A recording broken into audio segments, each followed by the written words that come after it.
Saya akan menjelaskan tentang bab pertama, yaitu pengantar sistem informasi manufaktur. Sebelum saya jelaskan panjang lebar tentang apa itu sistem informasi manufaktur, kita review dulu ya tentang yang pertama adalah tentang jenis-jenis perusahaan ya atau industri. Perusahaan itu macam-macam ya. Kalau kita lihat dari sisi kegiatannya atau operasionalnya, maka perusahaan-perusahaan itu bisa kita bagi menjadi tiga. Ada namanya perusahaan manufaktur, ya, yang paling bawah. Kemudian ada namanya perusahaan dagang dan namanya perusahaan jasa.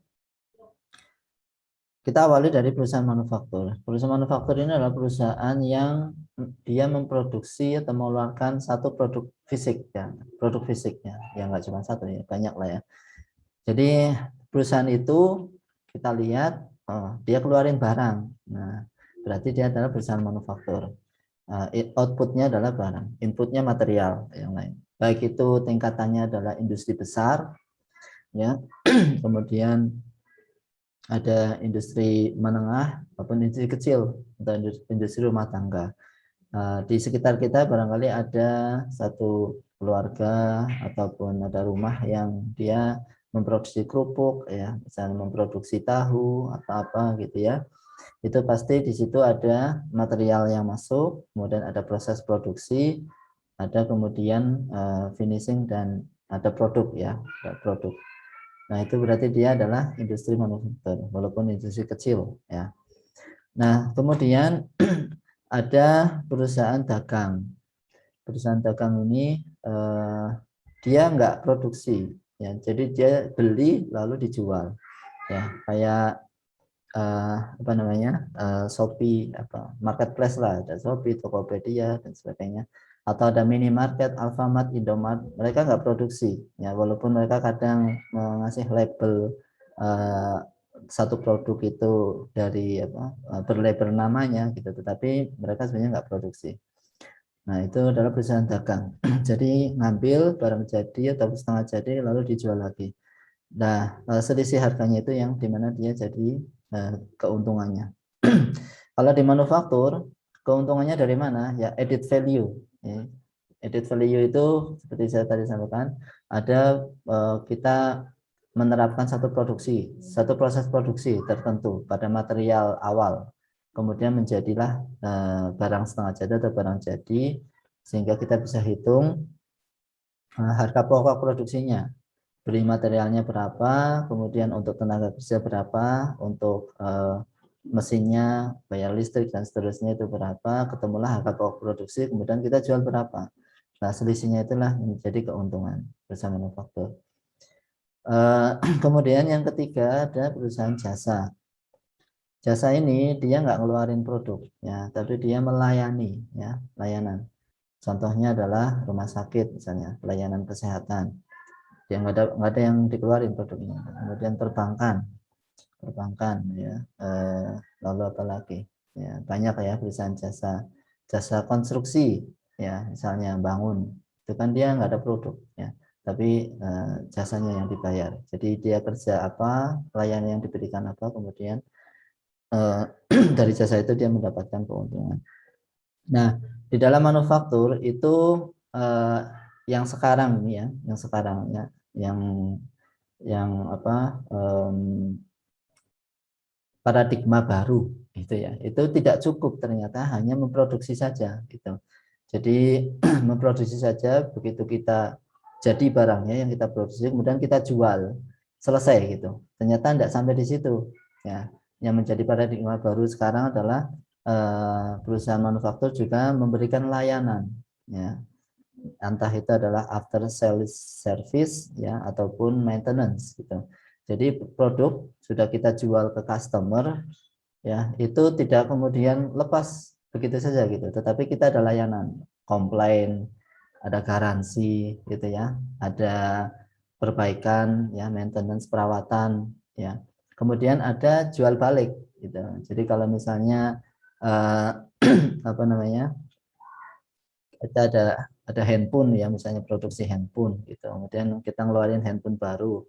Nah, kemudian orang supaya jual supaya beli punya kita itu, kemudian dia jual handphone lamanya. Nah, supaya nggak susah-susah kita layani gitu.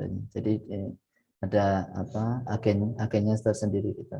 Termasuk juga kalau kalian lihat di otomotif ya, jual beli mobil itu juga Toyota mengeluarkan Auto 2000 ya, ada perusahaan khusus untuk jual beli produk Toyota gitu, mobil Toyota. Jadi kalau orang datang ke dealer mau beli mobil baru, kemudian dia punya mobil lama, kemudian nanti akan tidak susah-susah ya di tempat yang sama di situ gitu. Nah, ini service. Jadi jasa itu kemudian menjadi menyatu dengan manufaktur ya. Tapi khusus jasa yang berkaitan dengan produk yang dia jual gitu.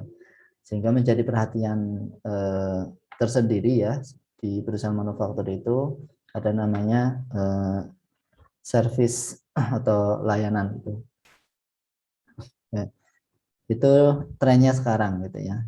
Jadi kalau misalnya kalian misalnya produksi satu barang tertentu gitu ya, itu tidak cukup hanya jual gitu, tetapi bagaimana kita melayani customer supaya tetap membeli barang kita, ada layanannya sendiri. Kemudian spesifik ke perusahaan manufaktur, kalau kita lihat kegiatannya secara garis besar itu paling tidak minimal itu ada empat kegiatan ya di dalam perusahaan manufaktur atau manufacturing industry. Yang pertama adalah material datang dari supplier, ya, input raw material supply. Itu dari supplier, materialnya datang, terus kemudian disimpan di gudang, gitu ya.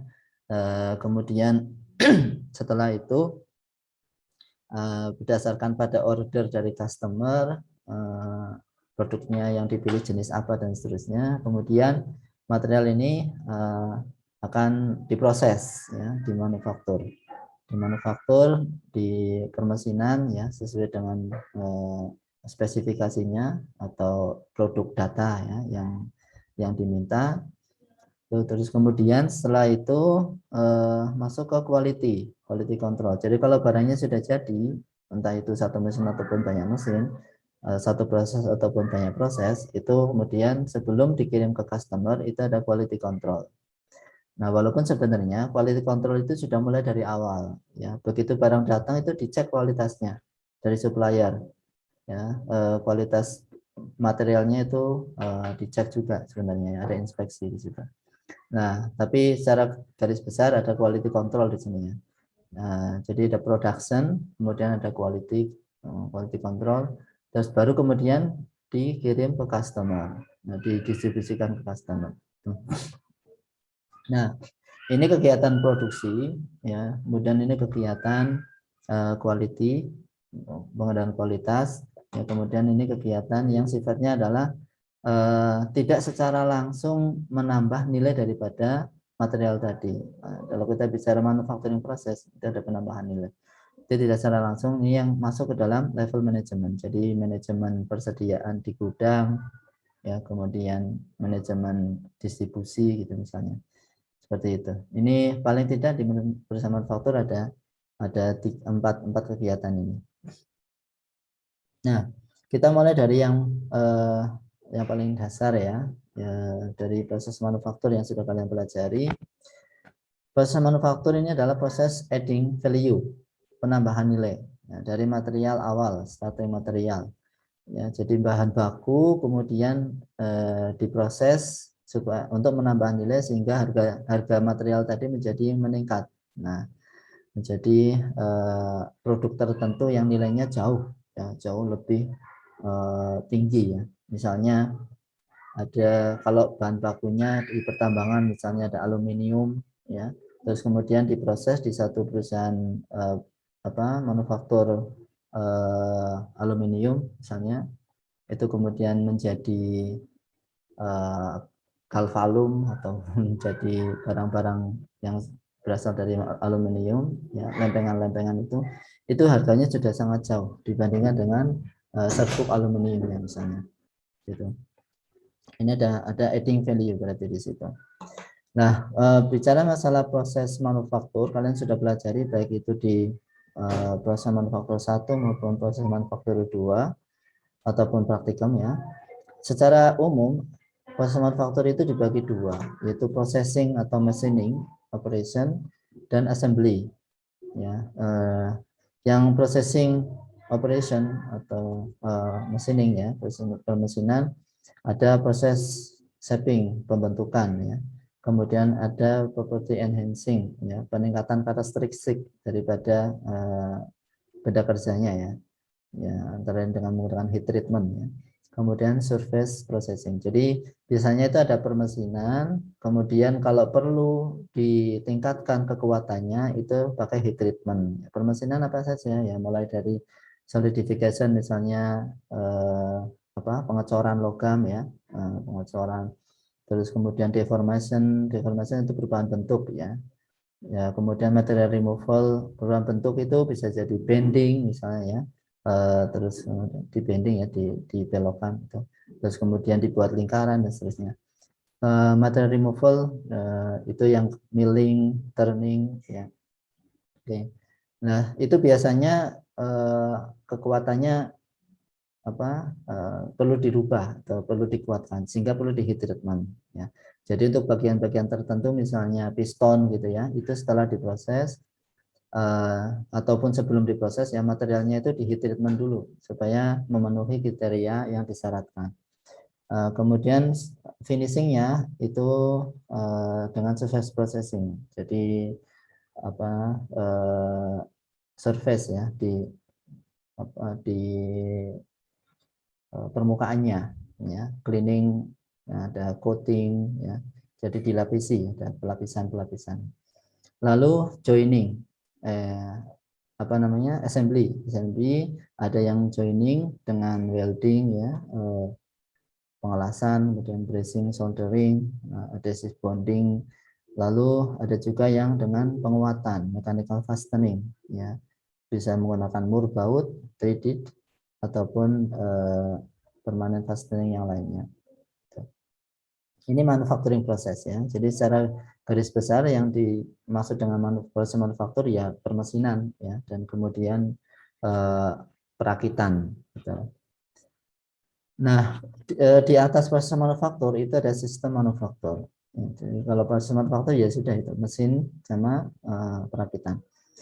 Nah, di dalam sistem manufaktur itu kita ada bagian-bagian yang lain ya, yang itu berpengaruh terhadap proses manufaktur ya, yaitu permesinannya, equipmentnya, alatnya, kemudian toolnya, kalau ada jig and fixture, ada alat ukur dan sebagainya, kemudian ada power, energi ya, tentu membutuhkan energi untuk menggerakkan mesinnya, kemudian ada labor ya, ada labor operatornya ya.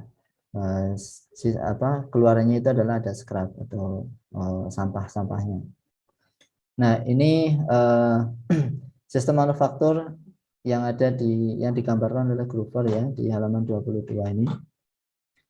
Ini masih terbatas ya. Jadi hanya menyebutkan beberapa ini saja. Aliran material mulai dari starting material ini sampai ke complete product ya. Kemudian aliran sumber daya ya, ini sumber dayanya. Ada mesin, tool, power, labor dan seterusnya. Ini aliran sumber daya. Nah, di gambar ini ada yang kurang sehingga saya ngambil dari buku yang lainnya. Ini ada tambahan di dalam aliran sumber daya, yaitu ada finance dan information. Jadi di dalam sumber daya ini untuk satu perusahaan manufaktur itu bisa memproses dengan baik ya, proses produksi dengan baik. Itu kalau tadi adalah manufacturing process, ini manufacturing organization, jadi sistem manufaktur yang lebih tinggi. Ini ada modal dan ada informasi. Nah, ada aliran modal dan ada informasi. Nah, yang kita bahas ini adalah di information systemnya, ya, di information. Jadi aliran informasi di dalam perusahaan manufaktur. Sebenarnya fokusnya di situ. Nah, tapi tidak terlepas dari tadi proses manufaktur, ya, kemudian manajemen permesinan, ya, tool, labor dan seterusnya. Oke, jadi ada material flow dan ada resource flow di dalam sistem manufaktur. Lalu di atasnya lagi ya, sistem manufaktur. Jadi ada proses manufaktur, ada sistem manufaktur, Kemudian ada sistem produksi. Nah, istilah-istilah ini adalah istilah yang ada di buku Grover ya. Ada di buku Grover, di buku referensi yang pertama tadi. Nah, Grover menyebutnya production system, atau di halaman lain dia menyebutnya manufacturing operation. Ya, manufacturing operation. Nah, ini terdiri dari apa saja? Terdiri dari manufacturing system, ya, sistem manufaktur, kemudian manufacturing support system, sistem pendukung manufaktur, lalu sistem pengendalian kualitas atau quality control, di mana manufacturing system ini berada pada level factory, pada level lantai produksi, di mana mesin-mesin itu ditempatkan. Kemudian manufacturing support system ini ada di level enterprise level, ya boleh dibilang level manajemennya. Ya. Nah, di antara keduanya ini dihubungkan dengan quality control system. Jadi ini hampir sama dengan yang gambar yang pertama tadi, yaitu ada kegiatan inventory, production, ya, quality control, kemudian ada distribution. Ya. Nah, gambarnya seperti itu ya, sistem produksi ataupun operasi manufaktur secara global, ya, secara umum. Kalau kalian lihat di sini ada manufacturing system, ya, selain dari apa yang tadi sudah saya sampaikan, ini ada teknologi otomasi dan pengendalian, automation and control technology, ataupun teknologi yang lainnya yang mendukung sistem manufaktur. Ya. Jadi tidak hanya mesinnya saja, tetapi ada teknologi lain yang itu sangat penting untuk sangat mendukung, terutama dalam masalah otomasi. Lalu bagian yang lainnya yang juga mendukung manufacturing system ini adalah material handling and identification. Ya. Ada penanganan material, handling material, yaitu bagaimana material itu diatur jalannya mulai dari gudang ke mesin, kemudian dari mesin satu ke mesin berikutnya, kemudian dari mesin berikutnya itu sampai ke penyimpanan akhir sebelum dikirim ke customer.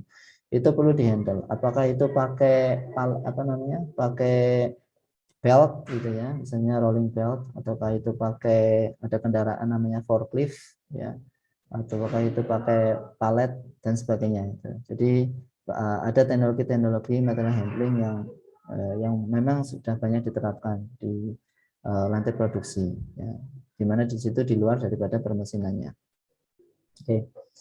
Lalu apa saja sih manufacturing support system itu? Bisa dilihat di sebelah sini. Manufacturing system itu diantaranya adalah desain produk, ya. Jadi dia tinggal di lantai produksi, biasanya dia di level di kantor gitu ya, di production system, product design. Kemudian manufacturing planning, ya perencanaan manufaktur. Kemudian manufacturing control, pengendalian manufaktur, dan ada business function. Nah, business function ini yang sangat luas ya, di luar dari manufacturing ini. Ini yang masih berkaitan dengan manufaktur.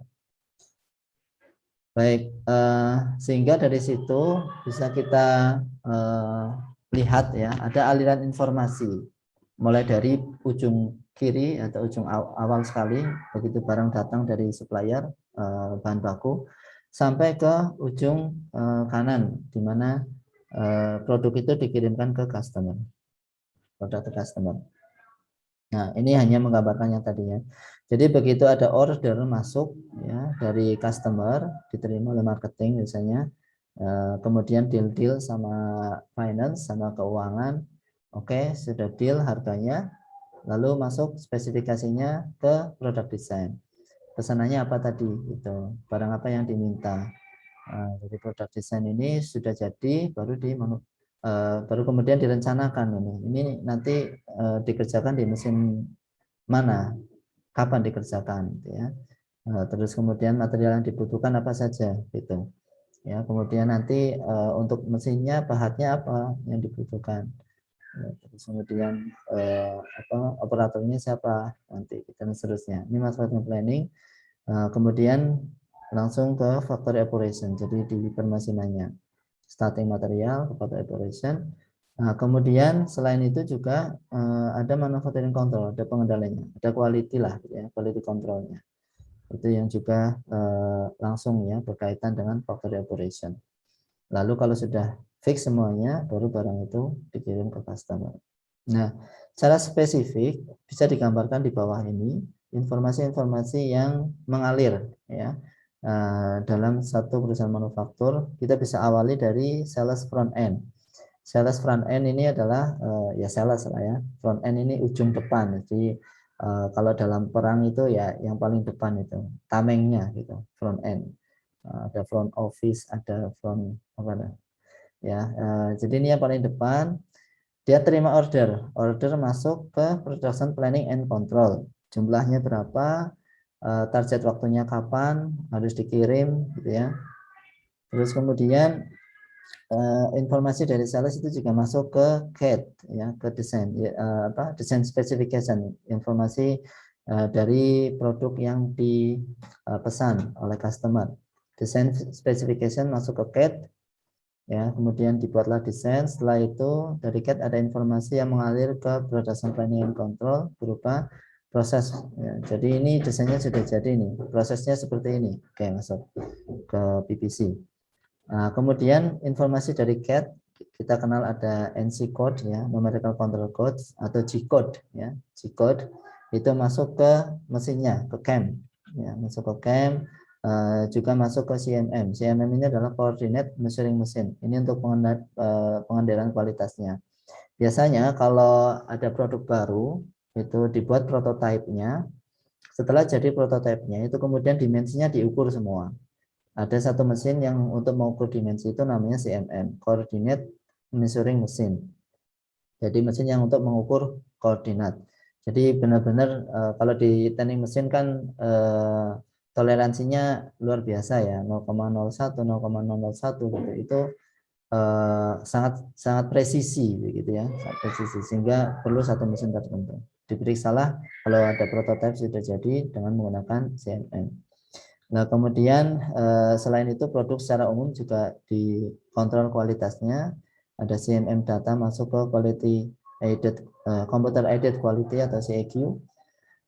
Ya, kemudian kalau misalnya ada yang kurang-kurang, kemudian dia kirim data lagi ke CMM tools offset, ya. Jadi untuk apa namanya settingan awalnya gitu, tool offset.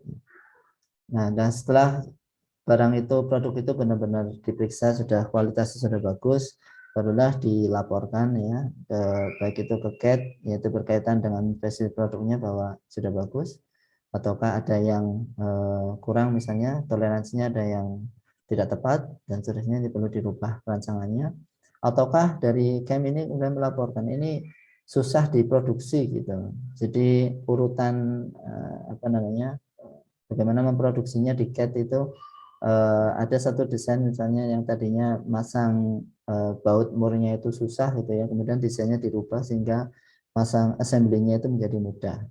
Nah, ini direpotkan ke sini. Nah, ini juga laporan ke sales ya, bahwa produknya sudah siap untuk dikirimkan ke customer. Ini hanya beberapa, ini contoh, sedikit contoh ya, informasi-informasi yang mengalir ya, yang perlu untuk ditangani. Ini kalau nggak ditangani dengan baik, maka kacau itu ya. Desain spesifikasinya udah melenceng gitu ya. Kemudian dari CAD ke CAM juga nggak tepat gitu misalnya, dan seterusnya. Jadi ini harus dikelola kesemuanya dengan baik. Nah, ini versi lain ya, aliran informasinya disimpulkan dari tadi yang saya sampaikan ya. Jadi kalau kita bagi ada divisi desain ya, kemudian divisi produksi, sama ada bisnis secara umum. Ya, kalau di desain itu tugasnya adalah bagaimana mengkonversi customer requirement ke engineering specification. Lalu dari engineering specification ke subsystem. Ya, kemudian diverifikasi desainnya, testing, fabrication proses. Nah, kemudian bikin prototype, dan kalau sudah bagus baru produksi massal.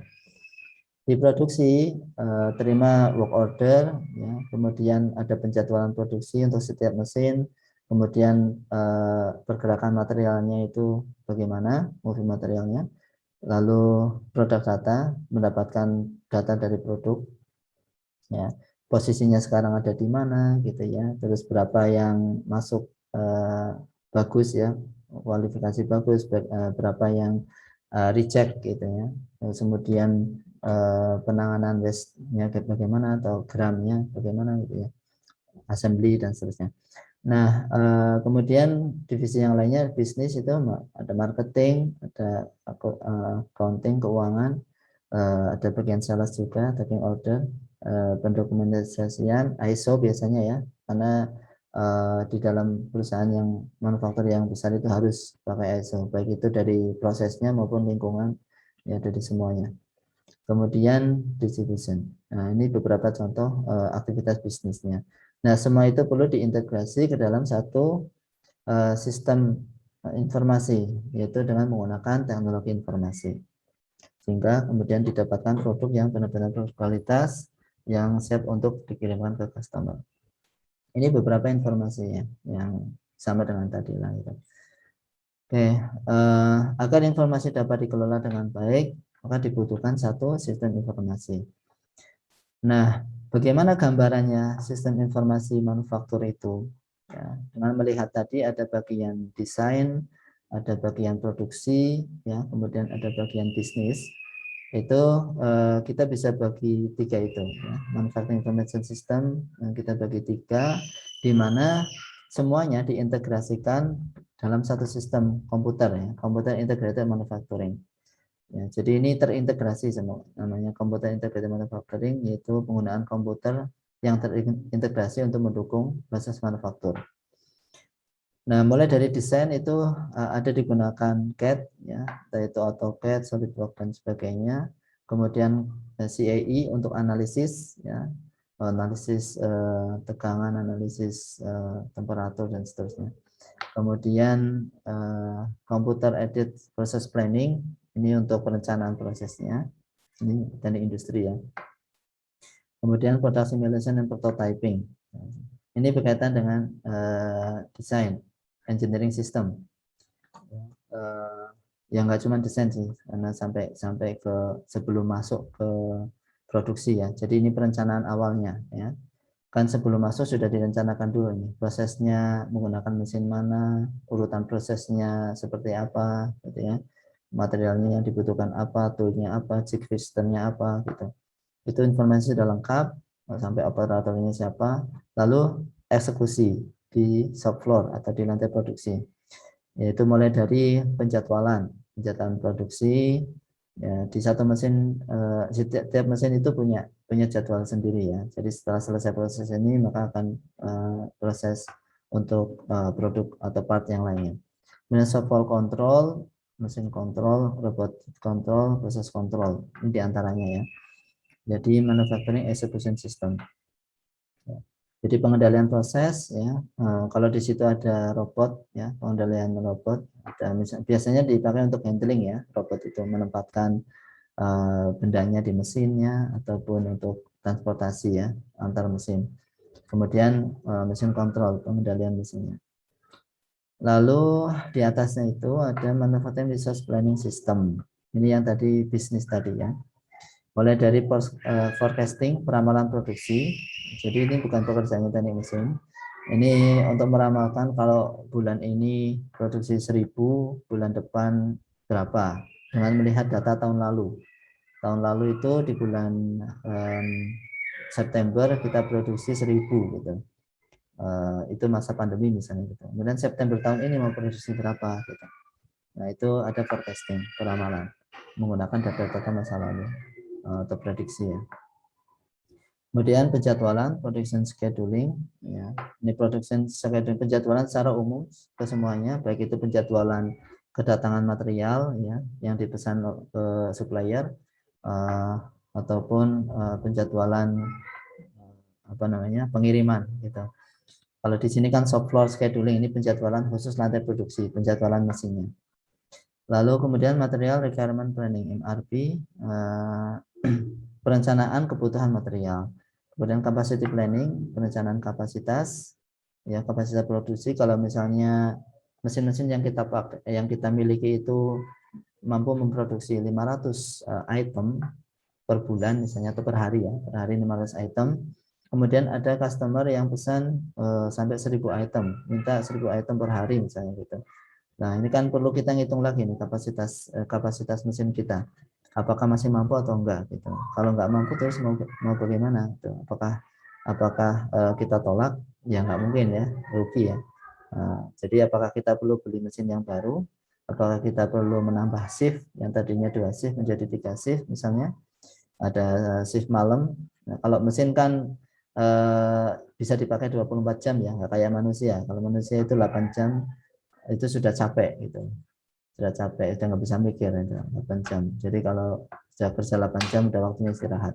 Tapi kalau mesin 24 jam nggak masalah. Asal maintenance-nya bagus. Sehingga masih bisa nih ditingkatkan produksinya dengan menambah shift malam. Oke, nah, kemudian dihitung lagi bisa untung atau enggak. Nah, kemudian production cost control, pengendalian ini ya, pengendalian biaya produksi, kemudian quality control. Nah, apa namanya? Ada satu lagi di sini namanya Enterprise Resource Planning (ERP). Ini adalah menyatukan semuanya ya, menyatukan semuanya, terutama yang berkaitan dengan manajemen ini. Tapi dia juga berhubungan ya, artinya datanya juga berkaitan dengan engineering system maupun MES. Bahkan ada software-softwarenya kan banyak yang ditawarkan ya. Jadi ada yang khusus CAD ya, ada software khusus CAE misalnya, kemudian ada software khusus CAPP ya. Kemudian ada software yang khusus MES, Manufacturing Execution System. Kemudian yang dimana di sini isinya ini semua sudah tercover semuanya. Bahkan ada beberapa yang di sini tercover sama MES. Nah, kalau ERP ini ke semuanya. ERP ya, Enterprise Resource Planning ini adalah perencanaan sumber daya perusahaan ya. Ini satu software tertentu, satu software khusus ya, yang ini menangani semuanya. Jadi kalau MES ini belum yang bisnis itu belum masuk ya, marketing, SDM, itu finance itu belum masuk di MES. Karena MES ini hanya berkaitan dengan sistem manufakturnya. Nah, kalau sudah berkaitan dengan bisnis tadi, ini disatukan oleh software ERP ini. Ada banyak macam software ERP gitu yang dijual di pasaran. Oke, jadi ini gambarannya ya. Makanya tadi kalau kita lihat bab-bab yang dipelajari di sistem informasi manufaktur ini secara apa namanya, secara langsung berhubungan ya, berhubungan dengan definisi dari manufacturing information system yang ada di sini. Ini saya ngambil dari lekturnya siapa nih, Information System Dr. Ken Kos. Jadi saya nggak bikin sendiri ini ya, tapi referensinya jelas di sini. Oke, ini satu model MIS atau System Information Manufacture yang saya pilih ya, yang memang kalau kita di permesinan ini sesuai ya, sesuai dengan model ini. Nah, kalau kalian searching di Google sistem informasi manufaktur, itu akan ada satu model yang itu banyak sekali dipakai ya. Saya nggak tampilkan di sini, saya lupa nanti. Nah, jadi ada satu model yang kalau kalian searching di Google itu muncul banyak gitu. Nah, model itu adalah model yang lain ya, dan itu bebas, setiap orang bisa bikin model ya, model sistem informasi manufaktur yang seperti apa itu. Tetapi saya kurang cocok dengan itu karena itu lebih ke apa namanya, lebih manajerial ya, lebih ke manajemen, nggak ada ininya, nggak ada yang ke teknikalnya. Jadi saya lebih memilih model ini yang akan kita pelajari. Oke, nanti kalian bisa searching ya, sistem informasi manufaktur gitu, nanti akan keluar modelnya. Dan itu banyak di copy, banyak dikutip ya sama yang lain. Oke, kemudian untuk mendukung sistem informasi manufaktur, sistem informasi yang dibutuhkan di manufaktur itu, karena tadi informasinya berkeliaran, perlu dimanage dengan bagus, maka kita perlu sistem. Nah, untuk membangun sistem ini diperlukan teknologi otomasi dan teknologi informasi.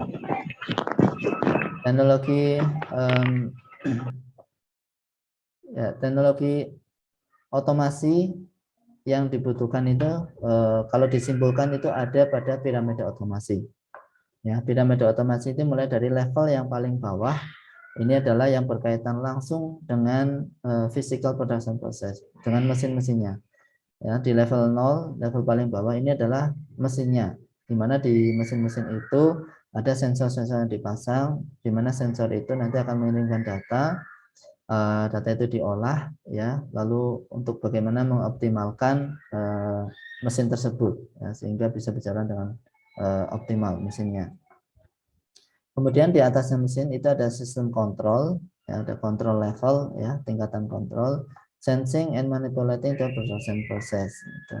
Nah di sini inilah yang memerintahkan ya, di PLC ini yang mengontrol atau memerintahkan mesinnya supaya berjalan seperti apa gitu. Ada PLC. Nah, di atasnya itu ada SCADA namanya ya. SCADA atau HMI. Supervisory Control Data Acquisition ya. Nah, atau HMI, Human Machine Interface ya. Pertemuan antara manusia dengan mesin. Nah, supervisory level ini biasanya ada kalau di pabrik itu ya, ada operator gitu ya, dia di lantai atas gitu ya, di depannya itu ada layar banyak yang dimana layar itu menunjukkan proses dari setiap mesin ya, jadi kita bisa tahu mesin bubut yang itu lagi ngerjakan apa gitu, terus kemudian spindle speednya berapa, kemudian getaran di mesin itu apakah masih masuk toleransi atau enggak, dan seterusnya. Itu ada informasinya di situ, dimonitor, disupervisi di level 2 ini, di SCADA, Supervisory Control and Data Acquisition. Nah, di atasnya itu ada MES, ada Manufacturing Operation Planning, ya, untuk di planning level. Jadi supervisory, kemudian di perencanaan. Di perencanaan ada MES Manufacturing Execution System, ya. Nah, kemudian yang saya bilang bisnis tadi ada di level paling atas, itu manajemen level. Software-nya digunakan ERP. Ini software-nya MES, ini software-nya SCADA, teknologinya PLC, dan ini teknologinya sensor yang paling bawah. Nah, ini adalah level-level dari paling bawah sampai ke atas. Nah, kita akan pelajari nanti satu persatu. Ya, level pertama kita pelajari sendiri, level kedua kita pelajari sendiri, dan seterusnya sampai level yang paling atas di teknologi otomasi ini. Nah, selain teknologi otomasi itu ada teknologi informasi. Teknologi informasi. Tadi dari awal saya sebutkan sistem informasi. Nah, sekarang menyebutkan teknologi informasi. Apa beda antara teknologi informasi dan sistem informasi? Kalau teknologi ya kita bicara teknologi, bicara hardware, software. Kemudian kalau di IT itu ada data dan network. Nah, kalau sudah berkaitan dengan bagaimana proses menggunakan teknologi itu, ya, supaya teknologi itu bisa dipakai dengan optimal. Kemudian siapa saja yang berkaitan atau berkaitan langsung dengan teknologi itu, bagaimana mengatur orang-orangnya, gitu. Itu sudah kita bicaranya sistem, ya, sistem informasi. Jadi tidak hanya teknologinya, tetapi juga prosesnya. Ya, makanya ya kalau boleh dibilang ini teknologinya, ini manajemennya lah gitu ya. Sama dengan tadi kita di teknik mesin itu kita bicara teknologi, kemudian teknik industri bicara manajemen ya. Atau di kedokteran ya, dokternya itu bicara teknologinya, bagaimana mengobati orang. Kemudian kesehatan masyarakat, ada ya jurusan kesehatan masyarakat.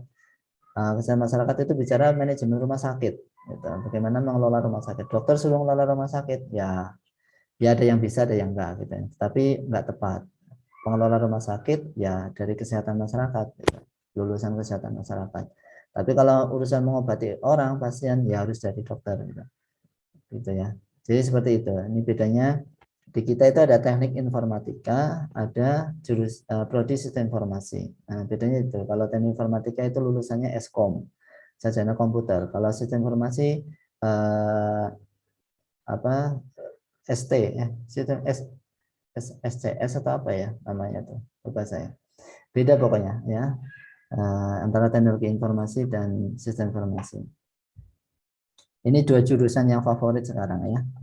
Kalau dulu sebelum ada ini itu teknik mesin dan teknik elektro itu yang favorit nomor 1. Zamannya saya itu masih teknik mesin, teknik elektro. Ya kira-kira 20 berapa ya?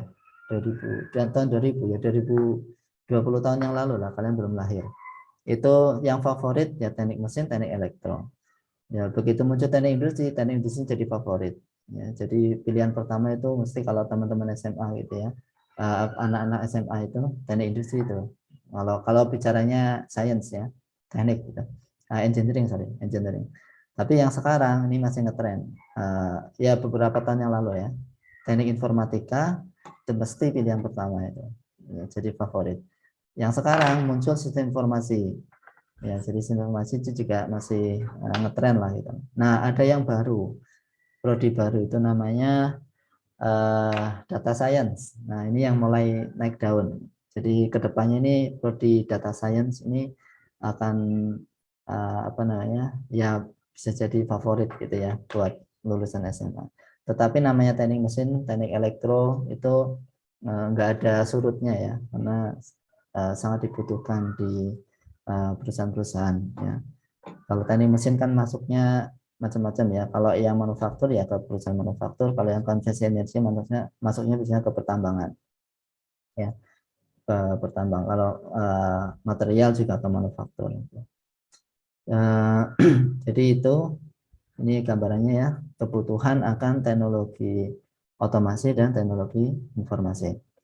Nah, apa sih fungsinya informasi tadi? Setelah kita kumpulkan ya informasi tadi itu mulai dari sensor sampai manajemen itu untuk apa? Ya, untuk menggali informasi tujuannya adalah untuk menggali informasi dari data dan menggunakan informasi tersebut sebagai dasar untuk pengambilan keputusan. Ya, jadi untuk pengambilan keputusan ini pada intinya kita nggak mungkin ngambil keputusan tanpa dasar. Kita harus punya data. Kita harus punya data, kemudian data itu diolah menjadi informasi yang berguna, sehingga informasi yang berguna itu bisa menjadi dasar kita di dalam mengambil keputusan. Ya, sehingga tepat keputusannya. Nah, ini gambarannya. Yang pertama adalah dari data ya, database misalnya streaming data, real data, biasanya data real time ya. Terus kemudian data itu setelah jadi informasi yang apa, yang baik, yang berguna ya, ini bisa digunakan untuk membuat prediktif ya, dengan menggunakan, kalau sekarang ya menggunakan algoritma artificial intelligence ya, AI.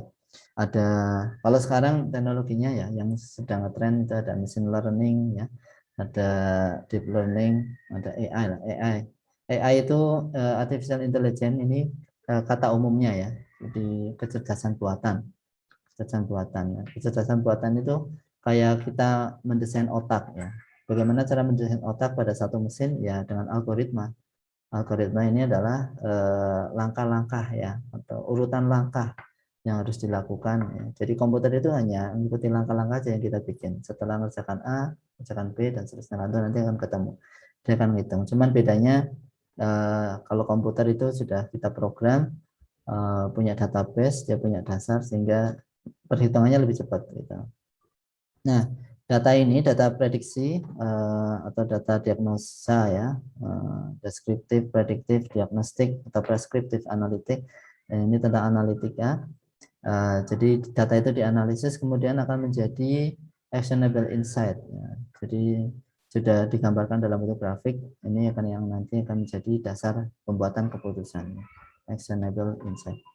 Nah, jadi intinya itu kita ngambil keputusan. Kayak tadi ada ordernya ada 1000 ya, kemudian kita cuma bisa produksi 500. Nah, terus mau bagaimana? Ya kita harus punya data. Kita harus punya data dari marketing, data dari keuangan. Ya, kalau mau beli mesin baru cukup nggak uangnya gitu kan. Terus kemudian data dari lantai produksi, mesinnya masih bisa ditingkatkan ke kapasitasnya dan seterusnya. Lalu diambillah keputusan, oke, kita bikin pabrik baru. Nah, misalnya begitu. Ini secara global ya, contoh secara global. Saya akan contohkan juga yang spesifik pada mesin level ya, pada mesin level. Informasi-informasi yang ada dari mesin sensor, dari sensor yang kita pasang di mesin-mesin itu, kita dapatkan datanya, misalnya data suhu, temperatur, dan data tegangan, misalnya data apa, kecepatan ya, misalnya kecepatan spindle dan seterusnya. Data-data itu kita dapatkan, kita proses ya, dari sinyal itu kita proses, kemudian Ada fitur extraction. Kita coba lihat trennya ya dari data itu. Nah, dari tren atau fitur itu kita ekstrak ya, fiturnya kita ekstrak, kita baca. Oh ini ada bentuk sinyalnya lagi rendah, ini lagi tinggi dan seterusnya gitu.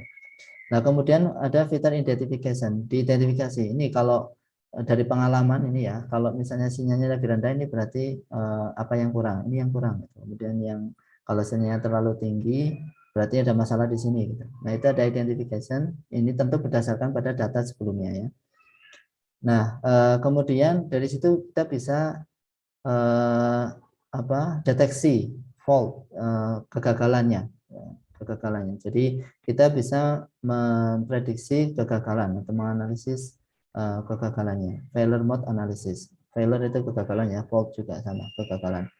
Kita bisa klasifikasi bahwa oh ini yang kalau misalnya tren datanya seperti ini, sinyalnya menunjukkan grafik yang seperti ini, berarti ini yang rusak elemen ini nih gitu. Itu semua kan berdasarkan pengalaman. Ini kita nggak bisa tahu kalau nggak pasang sensor ya.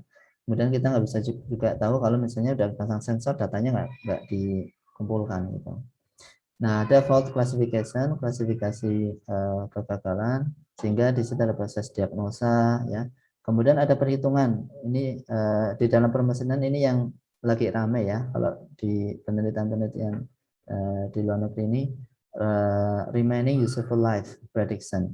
Jadi kalau kita pasang sensor di satu elemen mesin gitu, kita bisa ngitung nanti bearing ini masih bisa bertahan berapa lama ya, remaining useful life. Jadi umur kegunaannya itu yang tersisa berapa. Itu bisa diprediksi.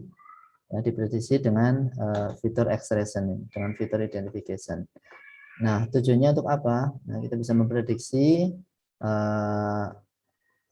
dari mesin legacy failure data. Mesin legacy itu berarti data sebelumnya ya, legacy itu yang lalu.